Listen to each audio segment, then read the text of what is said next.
Have you ever loved something that drove you insane? My ex-girl. No, I was talking about games. Bite. Here, this will make you feel better for 10 minutes. And then, probably worse. We all have felt this phenomenon before, and I'm not talking about. Let me leave you with an example. One of you will have to die. This is such a good game. Willingly. Holy shit. Maybe. No, no, no, no, no, no, no, no, no, no, no.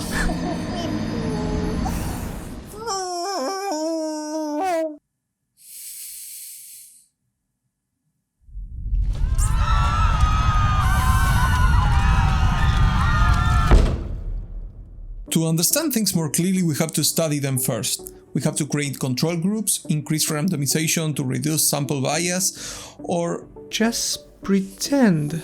This is YouTube after all. No one will ever know. What would the top she say? Boom in her face, then grip her up by the neck. Okay, maybe not. I've searched some of what people say are the most annoying, frustrating, and at the same time love games out there. Here's a small list. I won't be playing 1,000 games, of course. Someone will say, why isn't it on the list? Shut the fuck up. I'm going to take League of Legends out because if you love that game, you haven't played enough. That game will drain your soul. Love you though. And Dark Souls 3 I didn't find as hard as people claim it to be. You just need to be patient and learn the boss patterns, and that's pretty much it.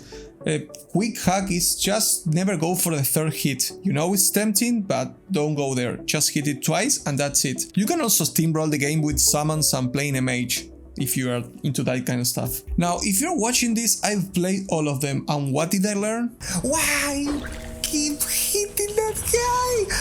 Please hit another fucking guy. No.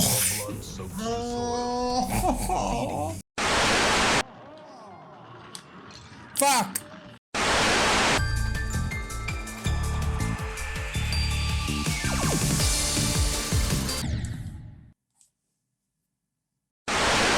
To move?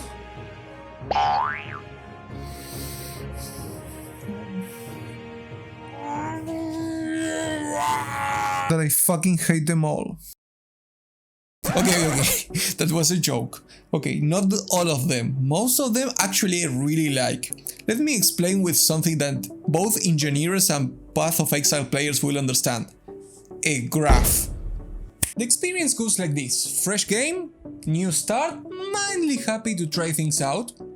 Our starting point. Then comes the first part, which is called naive. This is when you're hopeful for the future, where you think you can easily succeed. Now, followed by the everything is fine phase. This is fine. Which begins with steady happiness, just before a slow when you start feeling like a fool. Imagine this, you have already spent hundreds, thousands of dollars in a new crypto game because the tokens were cute and fluffy. If I could be the new Dogecoin, and out of nowhere, boom! A new video of Coffeezilla shows up in your YouTube feed. And you begin to sweat. Oh my god, this is that phase. And then you begin to lose your sanity, like Oasis says. Screaming and laughing at equal proportions, like.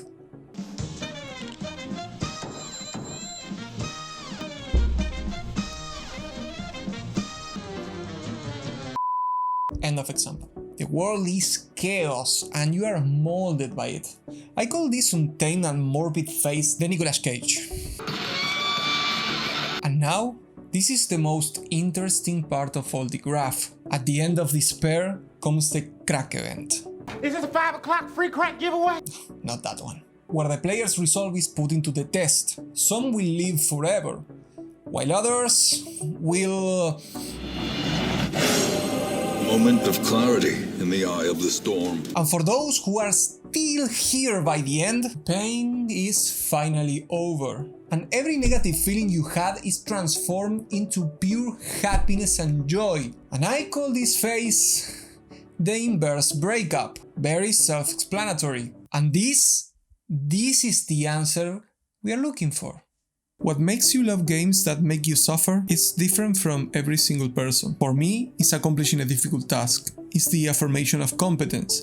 It's where the effort meets the goal, and it's the goal that maintains my motivation. Hold the player's hand too much and he disengages out of boredom. Ask too much of him and he quits out of frustration. It's a very thin line. Also, it's the feeling of feeling. How many games do you rush until the end feeling absolutely nothing? None? All the way. Try mapping Path of Exile without the second monitor.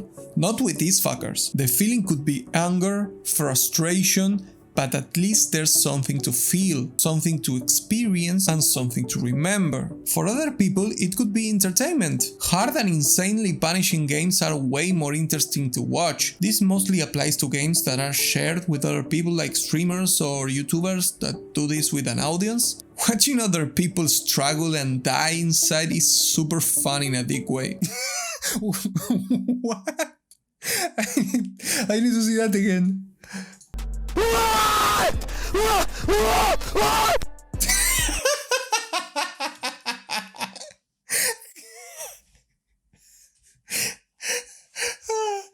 What is Andrew Tate doing? There is also a lot of fun to be had with friends. You share a controller and spend all night trying to beat the hard game together. I personally love this. I still remember the sweat on my fingers trying to beat Future Cop LAPD with my dad back when I was little in my PlayStation 1, and it's not nostalgia. I had a great time playing Until Dawn with a friend not too long ago. That game does not forgive when you misclick. Hard games are not for everyone, and that's fine. Thankfully, there's a bunch of options for you out there, so don't go around trying to claim that hard games are better than other games. They might be better for you.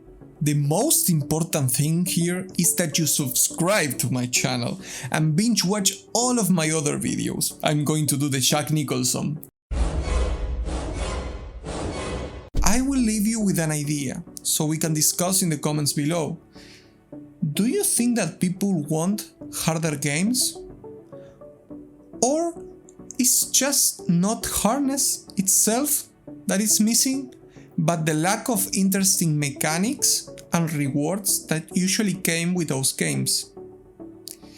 Take care. Un abrazo.